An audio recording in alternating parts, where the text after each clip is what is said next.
నారాయణం నమస్కృత్య నరం చైవ నరోత్తమం దేవీం సరస్వతీం వ్యాసం తతో జయముదీరయేత్. మహాభారతంలోని వ్యాసులు వారు చెప్తున్నారు, ఏతచ్చుత్వా వజ్రపాణిర్వచస్తు దేవశ్రేష్టం పునరేవేదమాహ వీర్యేణాహం పురుషం కార్యహేతోః దత్యామేషాం పంచమం మత్ప్రసూతం విశ్వభుగ్భూతధామా చ శిబిరింద్ర ప్రతాపవాన్ శాంతిశ్చతుర్దశేషాం వై తేజస్వీ పంచమస్మృతః.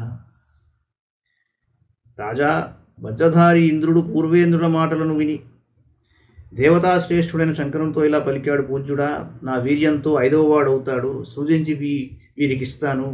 వీరితో కలిసి అతడు 5వ వాడవును. వారి పేర్లు వరుసగా విశ్వభుక్కు, భూతధామ, శిబి, శాంతి, తేజస్వి.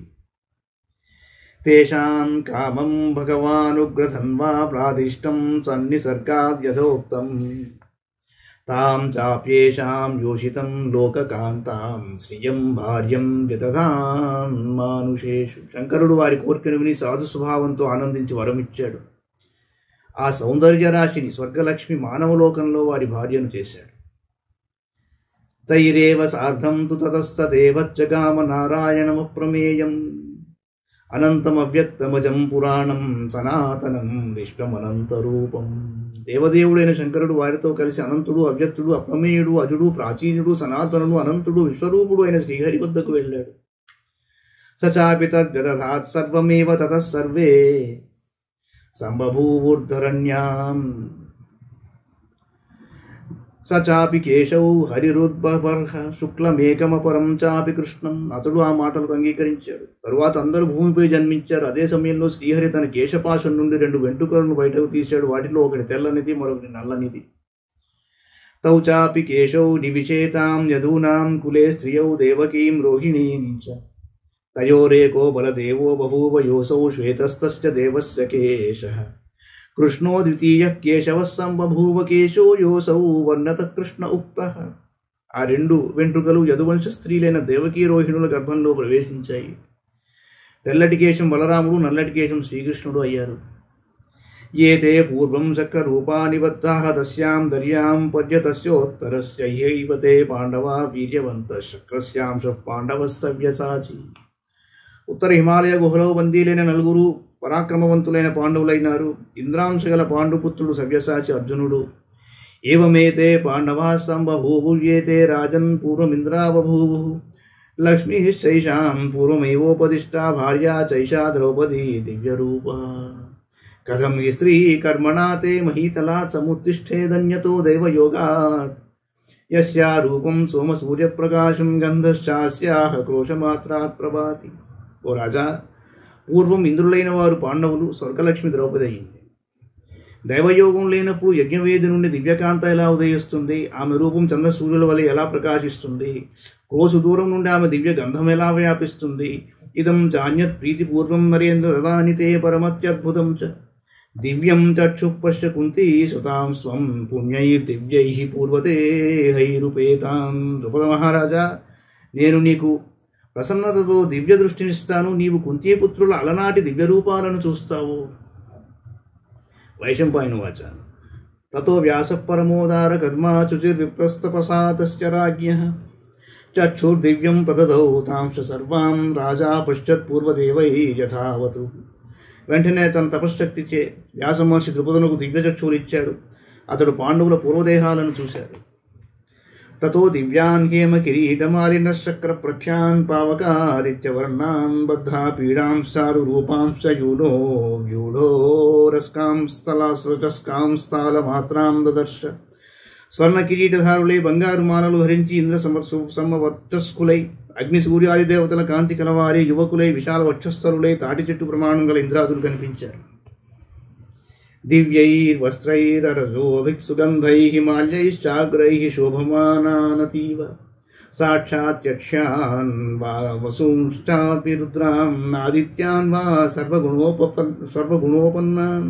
వారు నిర్మల వస్త్రాలు, ఉత్తమ గంధాలు, సుందరమైన మాలలు ధరించి మహాదేవ, వసు, రుద్ర, ఆదిత్యగణంగా ప్రకాశిస్తున్నారు.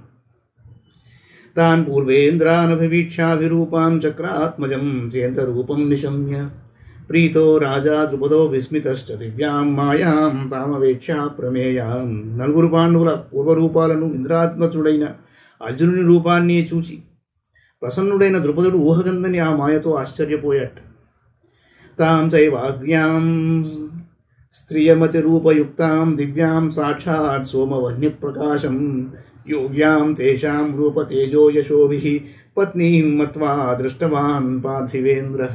రాజశ్రేష్ఠుడైన ద్రుపదుడు త్రిలోక సుందరి, సోమవహ్ని తేజస్విని, రూపతేజో యశస్విని అయిన ద్రౌపదిని వారికి అన్ని విధాలా తగిన దానిగా భావించాడు.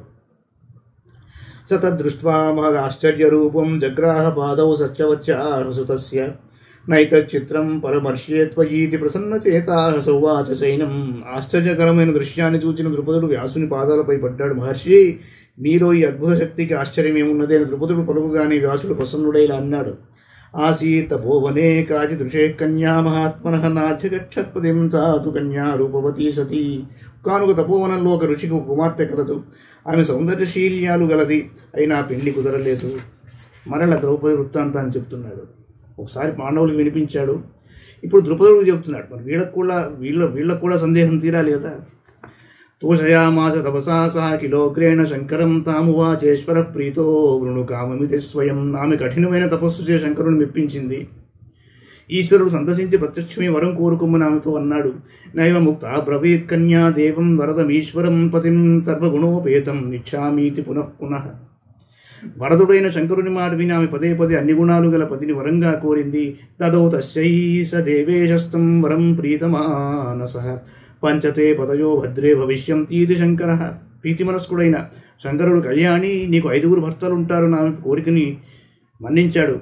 సా ప్రసాదయతి దేవం ఇదం భూయోభ్యభాషత ఏకం పతిం గుణోపేతం త్వత్తోర్హామీతి శంకర. అలా ఎలా కుదురుతుంది?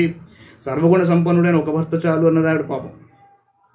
తాం దేవదేవ ప్రీతాత్మ పునః ప్రాహ శుభం వచః పంచకృత్వస్వయోక్తోహం పతిం దేహీతి వై పునః తత్తథా భవితా భద్రే వచస్తద్భద్రమస్తు తే దేహమన్యం గతాయాస్తే సర్వమేతద్భవిష్యతి. ప్రసన్నుడైన శంకరుడు ప్రియంగా ఆమెతో ఇలా చెప్పాడు. తొందరలో 5 సార్లు పతినిమ్మని కోరావు, అది అలాగే అవుతుంది. నీకు మంగళం, మరో జన్మలో ఈ వరాన్ని పొందుతావన్నాడు. ద్రుపదైషాహిసా యజ్ఞే సుతా వై దేవరూపిణీ పంచానాం విహిత పత్ని కృష్ణ పాశత్య నిందిత. ద్రుపద మహారాజా, ఆ రుచికన్యకయే నీవు కుమార్తె అయ్యింది. 5 వీరులకు పత్నిగా పూర్వమే నిండితమైంది. స్వర్గశ్రీ పాండవార్థం తు సముత్పన్నా మహామఖేసేహ తత్వా తపోఘోరం దుహితృత్వం తవాగత. ఈ స్వర్గలక్ష్మిని యజ్ఞశాలలో పాండవ పత్నిగా జన్మించింది. ఆమె ఘోరమైన తపస్సు చేసి నీకు కుమార్తె అయిందయా. సైషా దేవీ రుచిరా దేవజుష్టా పంచానామేకా స్వకృతే నేహ కర్మణ సృష్టా స్వయం దేవపత్ని స్వయం భువా శుత్వా రాజన్ ద్రుపదేష్టం గురుష్వ. ఓ ద్రుపదరాజా, ఆ సుందరియే 5 తన తపస్సు చే పత్ని అయింది. బ్రహ్మయ్యే ఈమెను దేవపత్నిగా చేయ తలపెట్టాడు. ఇది గ్రహించి నీ ఇష్టం వచ్చినట్టు చెయ్యి అన్నాడు వ్యాసుడు.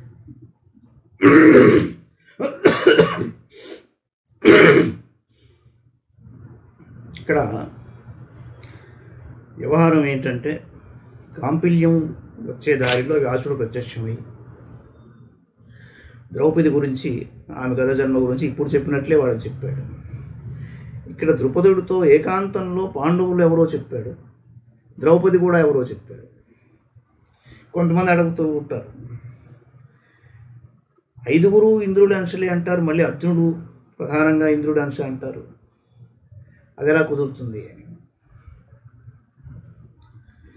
మీకు దేవి భాగవతంలో మహాకాళి, మహాలక్ష్మి, మహాసరస్వతి, ఈ 3లో మహాలక్ష్మి అనే ఆవిడ మూల ప్రకృతి. ముందర మహాలక్ష్మి నుంచి మరల మహాకాళి, మహాలక్ష్మి, మహాసరస్వతి వస్తారు. ఆ తర్వాత 3 మరల ఒక శక్తిగా మారి మహాలక్ష్మిలో విలీనం అవుతారు. అంటే మ్యాథమెటిక్స్లో ఫంక్షన్స్ లాగా f of x y is equal to f of x or x is equal to f of y అన్నట్టు, function of so and so అన్నట్టుగా అక్కడి నుంచి వచ్చి వేరే రూపం పొంది ఒరిజినల్గా వాళ్ళ తత్వం ఇంద్రుడిదే, కానీ ప్రధానంగా అర్జునుడికి అక్కడ మహాలక్ష్మి మూల ప్రకృతిలాగా ఇంద్రుడు ప్రధానంగా అర్జునుడిలా ఉంటాడు. అంచేత వ్యావహారికానికి వస్తే వ్యాసుల వారు చేసిన పని ఏమిటి అంటే పాండవులకి సంకోచం కలగకుండా అక్కడ ఆ విషయం చెప్పాడు, ద్రౌపది ఎవరో అని. అంచేత వాళ్ళకి ఎప్పుడైతే కుంతీదేవి మీరు సమంగా పంచుకోండి అన్నతో అది అసత్యం కాకూడదన్నమాట కూడా ఇక్కడ వచ్చింది. అంచేత ధర్మరాజు ఆ మాటను కూడా మనసులో పెట్టుకొని 5గురం వివాహం చేసుకుంటామని చెప్పాడు. కానీ వివాహానికి అమ్మాయిని ఇచ్చేటప్పుడు మరి ఆయనకు సంశయం కలుగుతుంది కదా ద్రుపద మహారాజుకి, ఆయన కుమారుడైన దుశ్శద్యుమ్నుడికి.